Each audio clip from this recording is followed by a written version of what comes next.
Naptown Tuner here. This old vintage Craftsman ratchet partially inspired today's video. I'm going to compare them with these. Mainly just this half-inch drive one. I bought all three of these. This is a Astro half-inch drive in a 3/8 ratchet body. We're going to compare them. The size of the head with all those, but first, an update on this one. Because I did take it apart and look at it in my last video. This switch was broken. And I bought this for less than $10 in a grab bag. But the rebuild kit costs about $20. So it's just not worth my time and money to restore this ratchet. I'm sorry. I know I'm going to make some people mad, but just let the ratchet die. It's lived a good life. Stop being nostalgic. Eventually you're going to die someday too. We can't restore you forever. And when you die, I hope you got your soul right. I hope you know Jesus.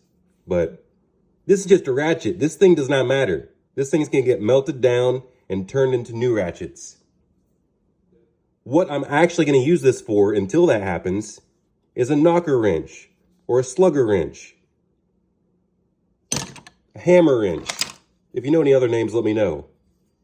Something like this, where you put this on a big nut and you smack it with a hammer. I couldn't really tell how large this was from the pictures. I bought this used. I thought it was size 3/4. You know, like 19 millimeter. 3/4 or 19 millimeter. I was going to put this in it, possibly weld it in place, or I've got another one with a ball retention. And I was going to make myself a half-inch drive knocker bar. If someone knows where I can buy one of these in a decent price, at 19 millimeter or 3/4, let me know. Because I would like to make a custom knocker bar. But until then, I'm just going to use this, because both of the paws are in here, forcing themselves against the gear. And the anvil does not spin. And it should be just as stout as this snap-on that I've used many times, because when I was younger, I didn't have the money for all these expensive bars. The length of the bars costs a lot of money.